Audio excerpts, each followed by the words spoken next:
Entonces les decía, jóvenes, que lo que dijo este señor realmente no tiene nombre, no tiene ni pies ni cabeza, no tiene sentido, no tiene nada de razón, no tiene nada de inteligencia en sus palabras. ¿Cómo va a decir que un niño que sale a la calle a vender Coca-Cola es un emprendedor? Los niños, por eso jóvenes, la Organización de las Naciones Unidas, la UNICEF, está luchando a nivel mundial por erradicar el trabajo infantil, porque los infantes, los niños pequeñitos, corren demasiados riesgos en la calle, jóvenes. Imagínense estas criaturas que pasan solitos a veces por las calles. ¿Quién quita que llegue por ahí un traficante de órganos, se lo robe esta criatura y después le saque los órganos, lo deje matando y venda sus riñones, su corazón, su hígado? A eso se exponen estas criaturas en la calle. Por eso es que, jóvenes, el trabajo infantil es una lacra que debe ser combatida. ¿Por qué razón? Porque estas criaturas jamás van a tener igualdad de oportunidades para superarse que una criatura o que un niño, que un joven que sí tiene acceso a la educación. Entonces, esa tiene que ser la lucha, jóvenes, por la igualdad de oportunidades. Pero ¿qué decía este señor que tenemos como presidente? Que no, que para qué escuelas de milenio, para qué construir más escuelas, para qué universidades. Suficiente, la gente se contenta con esas escuelitas de caña nomás, donde un profesor le da clase a todos los 8 grados, de primero hasta octavo grado. Un solo profesor les da clase a los 8 grados y es suficiente. Por Dios, ¿en qué mundo, en qué siglo, en qué época vive este hombre para decir semejantes brutalidades? Cuando la educación, jóvenes, es un derecho fundamental indispensable para que exista igualdad en una sociedad y para que exista democracia. Sinceramente, jóvenes, este presidente, que lamentablemente todavía lo tenemos en el cargo, ha sido uno de los mayores riesgos y mayores destructores de nuestra democracia aquí en el Ecuador.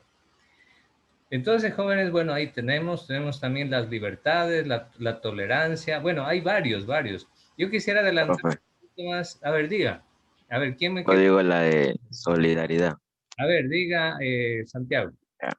Ya, significa ayudar y apoyar al otro y se fundamenta en el respeto y y la empatía. Correcto. Respeto y la empatía. Correctísimo. Y jóvenes, a ver, perdón, Santiago, le pregunto algo. Aquí hablamos de la solidaridad. Pensando en esos niños que piden limosnas en las calles, dándoles dinero, ¿se acabará su problema? ¿O cuál sería la mejor manera de que esas criaturas tengan acceso a una igualdad de oportunidades, a superarse, a desarrollarse? A ver, en la primera pregunta que te dijo, eh, no le va a ayudar tanto porque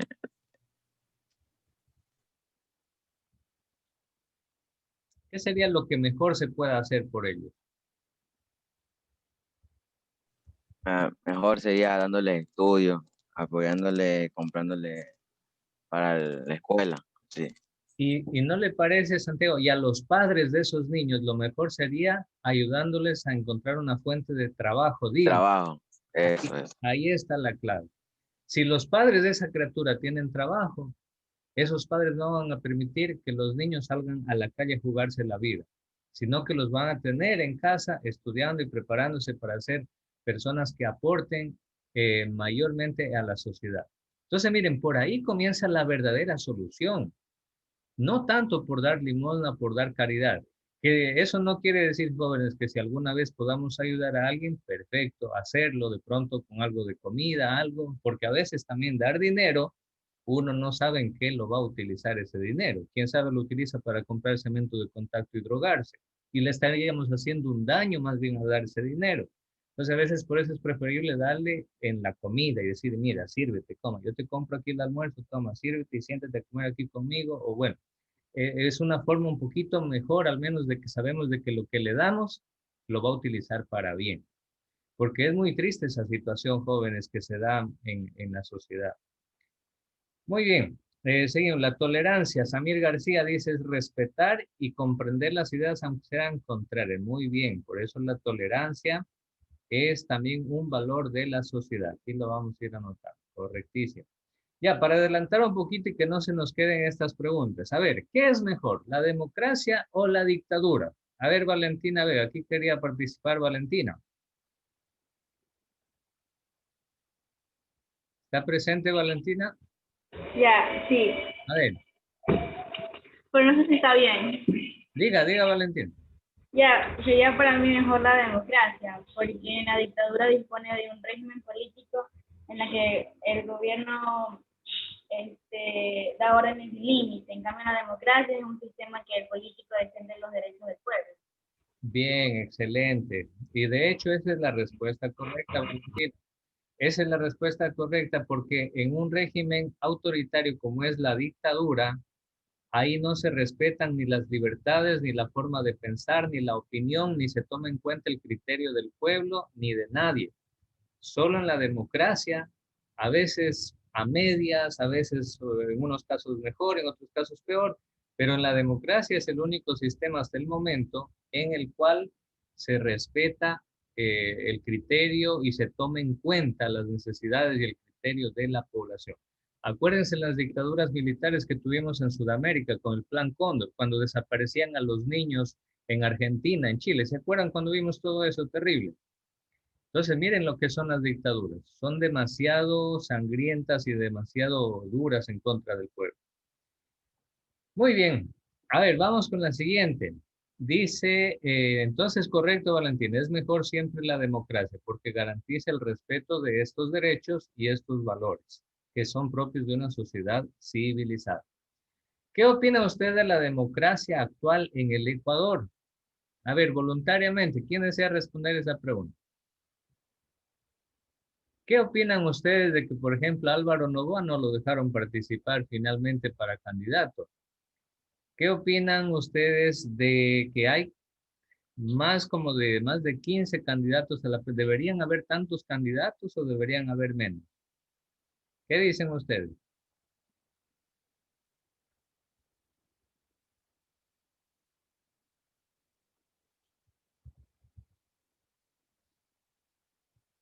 ¿Alguna opinión, algún criterio sobre el tema? Parece una desigualdad e intolerancia. Como que hay intolerancia, ¿verdad? Actualmente. Profe, Sí. una pregunta, profe. Sí. ¿Por qué no lo dejaron entrar a la candidatura a Álvaro Novoa, profe? Al parecer, bueno, hay muchos criterios y entre tantas cosas que circulan en las noticias, en las redes sociales, en los periódicos, en los canales de televisión. Bueno, al parecer porque no presentaron el candidato que iba a reemplazar a Fabricio Correa a su debido tiempo, porque el candidato de esa lista al inicio iba a ser Fabricio Correa, hermano de Rafael Correa. Pero después Fabricio Correa renunció y dijo que ya no quiere ser candidato y esta lista no presentó otro candidato que lo reemplace a Fabricio Correa. ¿Y por qué no presentó otro candidato? Porque Álvaro Noboa, en primer lugar, el partido político de él ya lo habían eliminado. Pero por otro lado, Álvaro Noboa se alió con Guillermo Lazo y con Jaime Nebot de la lista 6 para los tres tratar de reunir la mayor cantidad de votos y derrotarlo al candidato de Rafael Correa que se llama Andrés Arauz. Entonces ellos dijeron, miren, este candidato de Correa está muy fuerte y es verdad, fíjense jóvenes que apenas en 2 o 3 meses de ser prácticamente para la mayoría de nosotros una persona que ni siquiera habíamos conocido ni escuchado hablar, actualmente este candidato Andrés Arauz está liderando las encuestas por una razón, porque Andrés Arauz representa el progresismo. ¿Y qué significa el progresismo? El progresismo significa de que el Estado retoma el protagonismo en la vida del país, haciendo obras y construyendo muchas obras con la cual da muchas fuentes de trabajo a los ecuatorianos. ¿Qué fue lo que hizo el presidente Rafael Correa Jóvenes? Si no eso, lo que hizo el presidente Rafael Correa fue que con los fondos del Estado, con las ganancias del petróleo y manejando bien la economía también, Pues con eso se construyeron miles de obras en todo el Ecuador. ¿Y qué pasa cuando el Estado construye, así sea una sola obra? Que la economía se dinamiza, se mueve, da trabajo a la gente. Le voy a poner un ejemplo. El Estado, el gobierno que construye, por ejemplo, una escuelita en el barrio La Chala, supongamos que el gobierno va a construir una escuela pública en el barrio La Chala. ¿A quién nomás da trabajo esa escuela? Esa escuela da trabajo al arquitecto que diseña el plano, a los ingenieros que realizan los estudios de suelo, estudios estructurales, a los albañiles, maestros, peones, a conductores, a choferes de volqueta, a conductores de camiones, de tractores que van a tener que trabajar ahí. Cuando le pongan las ventanas a la escuela, va a trabajar a las personas que trabajan con aluminio, con vidrio. Cuando le pongan puertas a la escuela, pues esa escuela va a dar trabajo a las personas que trabajan haciendo puertas, a los carpinteros. Cuando le compren muebles para esa escuela, bancas, pizarrones, lápices, marcadores, etcétera, computadoras para esa escuela, va a dar trabajo a los que venden computadoras, a los que venden sillas, a los que venden marcadores, a los que venden pizarras, a todos. Con una sola escuela que el Estado haga, se da trabajo a muchísima gente. Y cuando la gente tiene trabajo, recibe un sueldo. Y cuando la gente tiene un sueldo seguro y un sueldo justo, la gente comienza a comprar, a alimentarse mejor, a comprar ropa, incluso comienza a darse una mejor calidad de vida y hasta se va de paseo de vez en cuando. ¿Sí o no? ¿Sí o no? Y eso es bueno, y eso es justo. ¿Acaso trabajamos solo para ser esclavos toda la vida del trabajo? No, pues hay que disfrutar también de nuestro trabajo. Entonces, en tiempos del presidente Correa, esa era la dinámica de la economía. El Estado hacía, recuerden ustedes jóvenes que el presidente Correa no solo hizo una escuela, hizo muchísimas escuelas, centros de salud, ni hablemos de los hospitales, jóvenes. ¿Qué hubiera sido de nuestra querida ciudad de Guayaquil en la pandemia si Correa no hubiera construido el hospital de los Seigos, el hospital de Teodoro Maldonado, el hospital del Guasmo Sur, etcétera? Hubiera sido pero una mortandad total esta ciudad. Y eso, jóvenes, que sufrimos mucho en la pandemia, porque lamentablemente este presidente que tenemos le dio los hospitales de Guayaquil a los Bucarán. Por eso hubo tanta corrupción en la venta de funda de cadáveres, de mascarillas y todo eso. Si no, la atención hubiera sido, se hubieran salvado muchísimas vidas más si no hubiera habido corrupción con Lenín Moreno en estos hospitales. Entonces, jóvenes, por eso es que este candidato, Andrés Arauz, representa el progresismo y representa nuevamente la intención de que este partido de Arauz tiene de volver a este sistema de economía y de política donde el Estado haga muchas obras a favor del pueblo y dé trabajo a los ecuatorianos. Pero Guillermo Lasso, Álvaro Noboa y Jaime Nebot se unieron para hacerle la contra a este candidato que está respaldado por Rafael Correa, porque son enemigos a muerte, ustedes ya saben. ¿Y por qué son enemigos a muerte? Porque desde que Correa estuvo en el poder, Álvaro Noboa, por ejemplo, le obligó a pagar todos los impuestos. Incluso yo recuerdo que alguna vez estuvieron en disputa porque a Noboa le incautaron algunos bienes, incluso una hacienda, me parece, le quitaron a Noboa porque Noboa había hecho trampas para no pagar impuestos y se estaba haciendo ahí el de la vista gorda. Entonces el gobierno en tiempos de Correa le dijo, no, pues aquí pagas todos los impuestos porque yo con esos impuestos necesito hacer obra para todos los ecuatorianos. Y eso no le gustó a Noboa y Noboa se volvió enemigo de Correa. Lo mismo con Guillermo Lasso. Correa no le dio el gobierno de los bancos ni del Banco Central a Guillermo Lasso, entonces Guillermo Lasso resentido se volvió enemigo de Correa. Ni hablemos con el abogado Jaime Nebot de Guayaquil, que eran enemigos siempre a muerte y parecía que competían entre Correa y Nebot a ver quién hacía más por Guayaquil. Y así Nebot y Febres Cordero hicieron el malecón, pero Rafael Correa vino y hizo el Parque Samanes, por decirlo así. Bueno, entonces estos tres candidatos, Lasso, Nebot y Noboa, se aliaron para hacerle contra a Andrés Arauz. Pero entre estos tres tenían que solo escoger a un candidato para presidente. ¿Y lo escogieron a quién? A Guillermo Lasso. Lo cual después, cuando van a ver las encuestas, resulta que nadie le cree a Guillermo Lasso, porque Guillermo Lasso fue el ministro de Economía de Yamil Maguad que quebró los bancos en el 99 y fruto de eso 2 millones de ecuatorianos tuvieron que huir a España, Italia, Estados Unidos a buscar trabajo porque aquí la gente se moría de hambre. Hubo gente que se suicidó por ese feriado bancario, ya la gente no le cree nada a Lazo. Entonces, fracasó prácticamente esa estrategia. Y ahí es donde Noboa dice, no, pues Guillermo Lazo va a perder, está de lejos detrás de Arauz. Entonces ahí es donde Noboa dice, no, pues yo tengo más posibilidades y mejor yo solito aparte me voy a lanzar como candidato y así mis votos ya no los va a recibir Lazo, sino que los votos de mi partido, de mis seguidores, se van a venir para mí. Y ahí es donde también Guillermo Lazo tiene mucho poder económico e influencia sobre el Consejo de Participación, Consejo Nacional Electoral, y tampoco le dieron permiso para que Noboa se lance como candidato a presidente. Entonces, todo un enredo, jóvenes, una cosa muy complicada. Y respecto de lo que me preguntaba José Luis, al menos yo, en cuanto al voto, yo lo daría por el candidato que sea más de línea progresista. Ya no daría un voto por un candidato de la extrema derecha como es Guillermo Lazo. No lo daría jamás por este señor. Prefiero un candidato que sea nuevo y que sea de línea progresista, de izquierda, que piense en hacer obras para el país, que eso es lo que necesitamos, y no solo privilegiar a los bancos y a los grandes grupos millonarios del Ecuador. A los millonarios del Ecuador nunca les va a faltar el pan de cada día. En cambio, hay que pensar en el pueblo, en los que tenemos que trabajar mes a mes para lograr ganarnos un sueldo y con ese sueldo llegar a fin de mes. Entonces, tenemos que pensar en el desarrollo, en el bienestar de la mayoría de los ecuatorianos y no en seguir engordando los bolsillos de una minoría de ecuatorianos que son los millonarios que controlan el país. Entonces, bueno, esa sería mi respuesta, José Luis, a lo que usted preguntaba.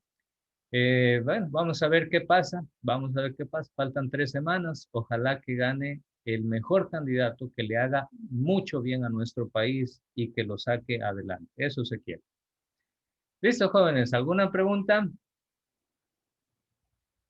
¿No? Bueno, entonces hasta ahí quedamos, jóvenes. Gracias, les felicito sus participaciones. Me gusta trabajar con ustedes porque participan, porque opinan, porque preguntan. Es bonito. Vi algo por el chat. ¿Envió ahorita, José Luis? Sí. Ah, ya. Ah, y aquí Valentina Sánchez también dice, creo que hay muchas fallas actualmente en la democracia del Ecuador. Efectivamente, Valentina, estoy de acuerdo con usted. Eh,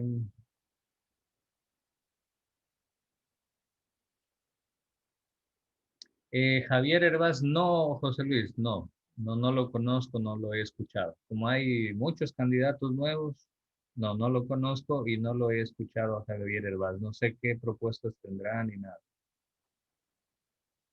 El punto también es lo siguiente, jóvenes, que tienen que ser muy inteligentes los partidos políticos, porque ¿qué pasa si solo gana el candidato a presidente y no tiene ningún asambleísta? ¿Quiénes son los que aprueban las leyes? Son los asambleístas. Por más que si un partido político solo gana el candidato a presidente y no ganan los asambleístas, cualquier ley que haga, si no tiene asambleístas de su partido, los asambleístas no le van a aprobar ninguna ley y va a ser un problema gobernar.